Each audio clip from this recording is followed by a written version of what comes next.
हमारे माता जी के छाती में कैंसर हो गया था। ओके। छाती ही काट के निकाल गई आपकी माता जी का? माता जी का तबीयत खराब हो गया तो ओझाई कराते कराते हम लोग परेशान हो गए और मैं ओझा बन गया। मैं भी ओझाई सीखा। तो आप जो है ओझाई छोड़ दिए कि अभी कर रहे हैं? अब छोड़ दिया, मुझे प्रभु ने सत्य का मार्ग दिखा दिया। ଖ୍ରୀଷ୍ଟରେ ପ୍ରିୟ ଭାଇ ଏବଂ ଭଉଣୀମାନେ, ଜଣେ ତାନ୍ତ୍ରିକ ପ୍ରଭୁ ଯୀଶୁଖ୍ରୀଷ୍ଟଙ୍କୁ ବିଶ୍ୱାସ କଲେ। ଏମିତି ଅନେକ ସାକ୍ଷୀ ଅଛି ପ୍ରିୟ ବନ୍ଧୁଗଣ। ଆଜିର ଭିଡ଼ିଓରେ ଆମେ ଦେଖିବା ଜଣେ ତାନ୍ତ୍ରିକ ସେ କିପରି ପୂର୍ବରେ ତନ୍ତ୍ର ମନ୍ତ୍ର ବିଦ୍ୟାସ ସାଧନ କରୁଥିଲେ, କିନ୍ତୁ ଏମିତି କେଉଁ ପରିସ୍ଥିତି ତାଙ୍କ ଜୀବନରେ ଆସିଲା, ଯେଉଁ ପରିସ୍ଥିତି ନିମନ୍ତେ ସେ ସବୁକିଛି ତନ୍ତ୍ର ବିଦ୍ୟା ଛାଡ଼ିବା ନିମନ୍ତେ ବାଧ୍ୟ ହେଲେ ଆଉ ସେ ବିଶ୍ୱାସ କଲେ ପ୍ରଭୁ ଯୀଶୁଖ୍ରୀଷ୍ଟଙ୍କୁ। ଆଉ ପ୍ରଭୁ ଯୀଶୁଖ୍ରୀଷ୍ଟଙ୍କୁ ସେ ନିଜର ବ୍ୟକ୍ତିଗତ ଉଦ୍ଧାରକର୍ତ୍ତା ବା ତ୍ରାଣକର୍ତ୍ତା ଭାବରେ ସେ ଗ୍ରହଣ କଲେ। ଏମିତି କ'ଣ ହେଇଥିଲା ତାଙ୍କ ଜୀବନରେ, ତାଙ୍କ ମୁହଁରୁ ଆମେମାନେ ଶୁଣିବା। ଏବଂ ଯଦି ଆପଣଙ୍କର କିଛି ପ୍ରଶ୍ନ ଥାଏ ତେବେ ନିଶ୍ଚିନ୍ତ ଭାବରେ କମେଣ୍ଟ ବକ୍ସରେ ପ୍ରଶ୍ନ ଆପଣ ଟାଇପ୍ କରିପାରିବେ। ମୋର ଯଥାସାଧ୍ୟ ମୁଁ ଆପଣଙ୍କୁ ଉତ୍ତର ଦେବା ନିମନ୍ତେ ଚେଷ୍ଟା କରିବି। ତେଣୁ ଚାଲନ୍ତୁ ଆଉ ବିଳମ୍ବ କରିବା ନାହିଁ, ଆମେମାନେ ସେ ପରମେଶ୍ୱରଙ୍କ ଦାସଙ୍କ ମୁଖରୁ ଆମେ ଶୁଣିବା ସେ କିପରି ପୂର୍ବରୁ ତନ୍ତ୍ର ସାଧନା କରୁଥିଲେ, ଗୁଣି ଗାରେଡ଼ି କାମ କରୁଥିଲେ ଏବଂ ପରବର୍ତ୍ତୀ ମୁହୂର୍ତ୍ତରେ ସେ କିପରି ଭାବରେ ପ୍ରଭୁ ଯୀଶୁଖ୍ରୀଷ୍ଟଙ୍କୁ ପାଇଲେ ଏବଂ ବର୍ତ୍ତମାନ ତାଙ୍କ ଜୀବନ ଯୀଶୁଙ୍କ ଠାରେ କିପରି ଅଛି। ଚାଲନ୍ତୁ ଆଉ ବିଳମ୍ବ ନ କରି ଆଜିର ଭିଡ଼ିଓକୁ ଆମେ ଆରମ୍ଭ କରିବା। आप सबको जय मसीह की। प्रभु आप सबको आशीष दे। और मैं आपके बीच में एक और गवाही लेकर आ गया हूँ और बहुत ही सुंदर गवाही है। और मेरे प्रियो मैं आपको बता दूं कि हमारे बीच में एक भाई आजमगढ़ से हैं और इनके जीवन में परमेश्वर एक बहुत बड़ी काम किया है जो कि आज हम लोग सुनने वाले हैं, देखने वाले हैं। और मेरे प्रियो आप लोग इस वीडियो में बने रहिए। तो सबसे पहले हम भाई का स्वागत करते हैं। जय मसीह की। जय मसीह की। और आप जो है अपनी गवाही को रखिए और लोगों को सुनाइए और दिखाइए कि परमेश्वर किस प्रकार से आपके जीवन में काम किया। तो आप बताइए परमेश्वर कैसे काम किया आपके जीवन में? भैया परमेश्वर को तो मैं जानता ही नहीं था कि परमेश्वर है कौन। जी। मैं कितना साल पहले बात है?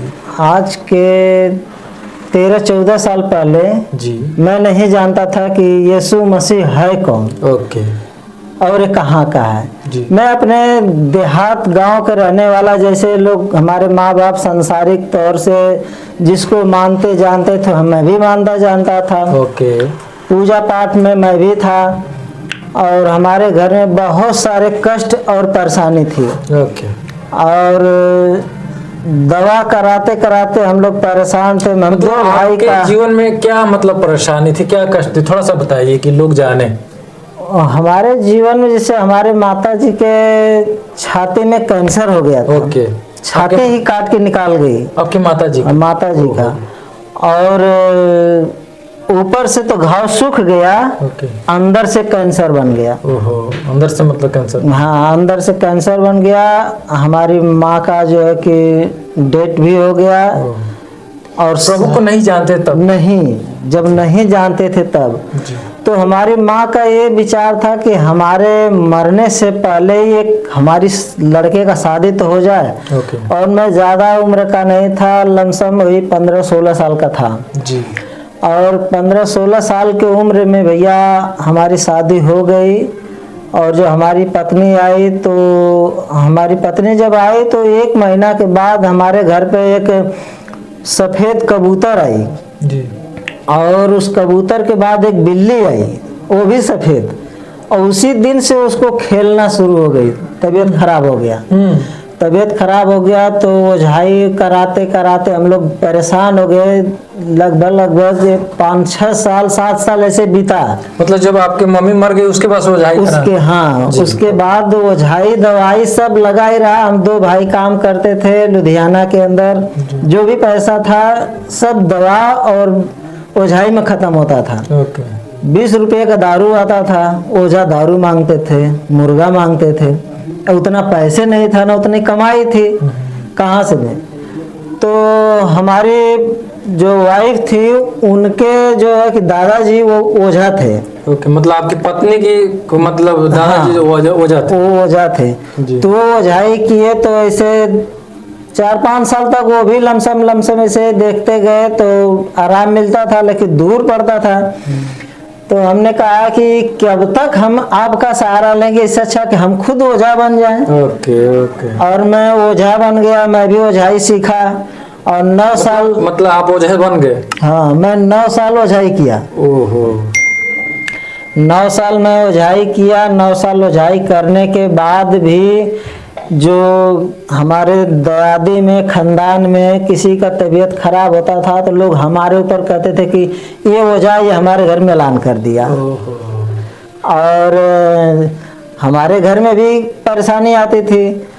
तो हमारे बड़े पापा की जो बहू थी वो दिल्ली रहती थी, उसको तबीयत खराब हो गया, तो वो मेरा नाम लेके बताने लगी कि यही ओझा है और इसी ने ऐलान कर दिया है। ओके। तो मेरे दिल में बहुत दुख हुआ और वो वहाँ से बोले कि मैं आऊँगा घर पे, तुम्हारा मार के हाथ गोड़ तोड़ दूंगा, तुम्हारे पत्नी का और तुम्हारे पिता का, क्योंकि तुम लोग ऐलान किए, हमारा बहुत रुपया लग गया है। तो मैंने 15-20 दिन उनका इंतज़ार किया, वो नहीं आए। इसके बाद मैं चला आया लुधियाना, और लुधियाना जब मैं आया तो मेरे पत्नी के सिर में बहुत ज़्यादा दर्द हो रहा था और आराम नहीं हो रहा था दवा से। तो फिर मैं यहाँ लुधियाना में लेके आया, तो लुधियाना में माना जाना डॉक्टर हैं।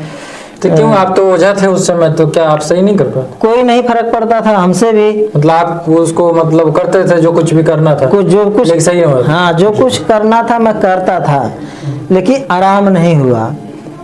तो मैं सोचता था कि किसी तरह से इसको आराम हो जाए। तो मैं एक भाई से बोला कि भाई कोई मुसलमान तो आप है। एक और बात बताइए कि जब आप खुद ऑलरेडी ओझा बन गए थे और बहुत सारे मंत्र आपको मालूम था, हाँ, तो आप ठीक करते थे, तो आपको ऐसा नहीं लगता था कि जो कुछ भी हम सीखे वो जो है कि मतलब वो सही में हम सही काम के लिए नहीं सीखे या सही उससे कुछ नहीं हो पा रहा? जब मैं अपने संतुष्टि के लिए करता था लेकिन आराम नहीं होता था, तो मैं ये सोचता था कि शायद हो सकता मेरे मंत्र में कोई कमी है। तो मैं सोचता था कि किसी तरह से तसल्ली हो जाए, सुकून मिल जाए। तो एक पटना जिला की बहन थी और वो बोली कि भैया ये जो आपके पत्नी का हालात है ना, ये बचने का हालात नहीं है जी।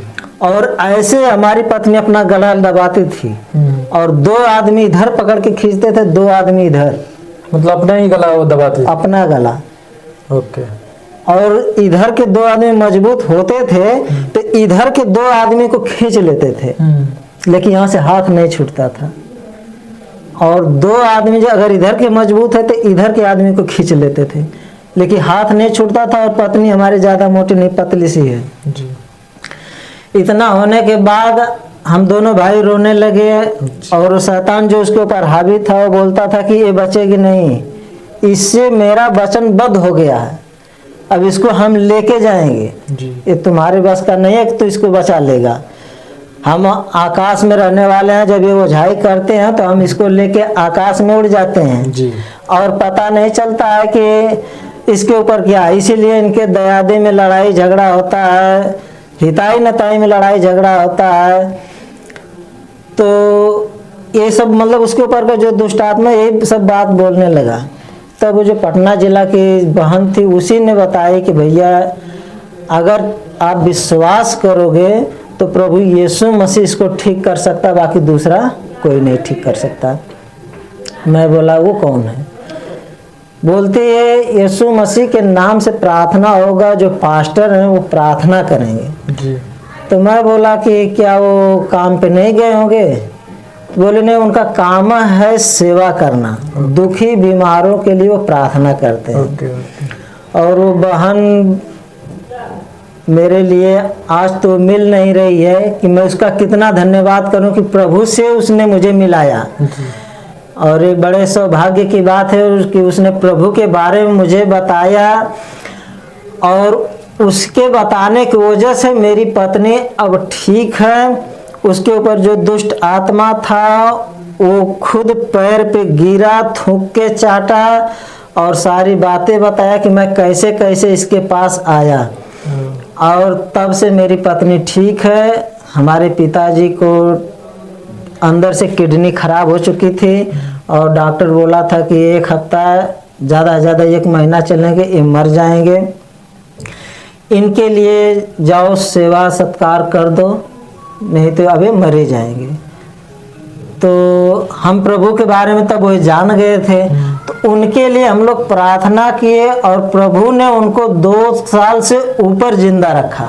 आमीन। और बिल्कुल ठीक ठाक हो करके तो हमारे पिताजी एक्सपायर हुए। ये उसका दौरा भी खत्म हो गया। मैं परमेश्वर का धन्यवाद करता हूँ, उस परमेश्वर का जो जीवित परमेश्वर है। आमीन। तो आपकी पत्नी जो है कि बिल्कुल चंगी हो गई, भली? अब बिल्कुल ठीक है। तो उसी के द्वारा प्रभु में आप आए। हाँ। तो आप जो है कोझाई छोड़ दिए, क्या भी कर रहे हैं? अब छोड़ दिया, मुझे प्रभु ने सत्य का मार्ग दिखा दिया, क्योंकि उसने कहा है कि मैं तेरा हाथ पकड़ लिया हूँ तो मैं कभी तुझे छोड़ूंगा नहीं और कभी नहीं त्यागूंगा।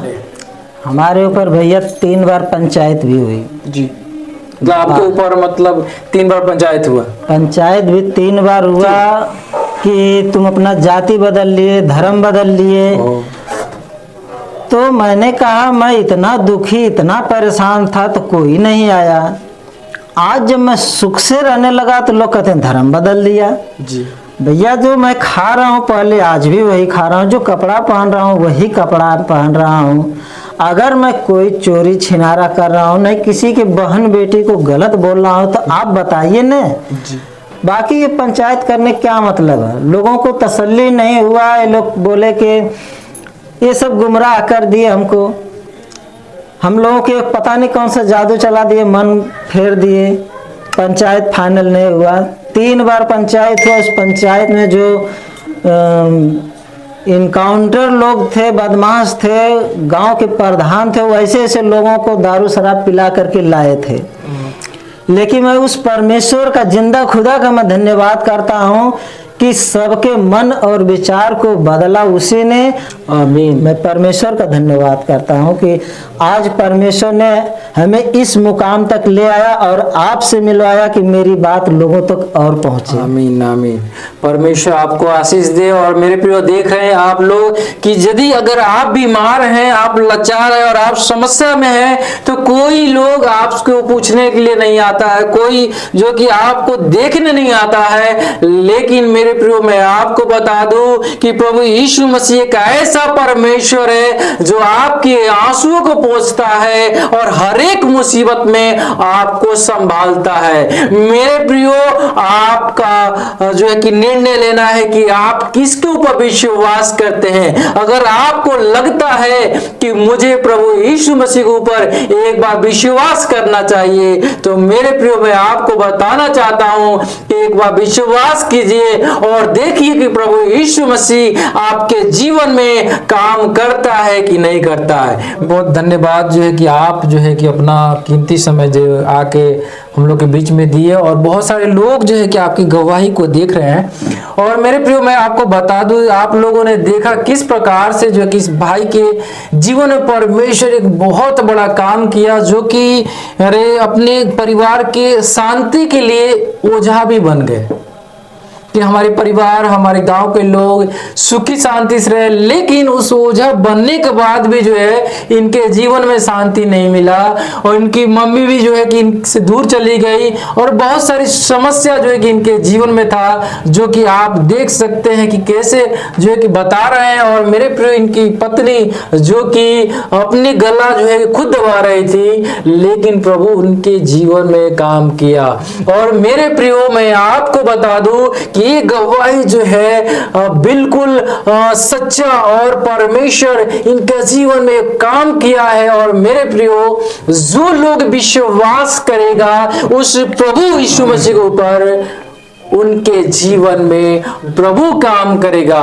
और मेरे प्रियो, ये गवाही हम सब के लिए बहुत ही अद्भुत गवाही है। और मेरे प्रियो, इस गवाही को जो है कि आप ज़्यादा से ज़्यादा शेयर करें, और इस चैनल को जो है कि सब्सक्राइब कर ले, लाइक कर ले और कमेंट कर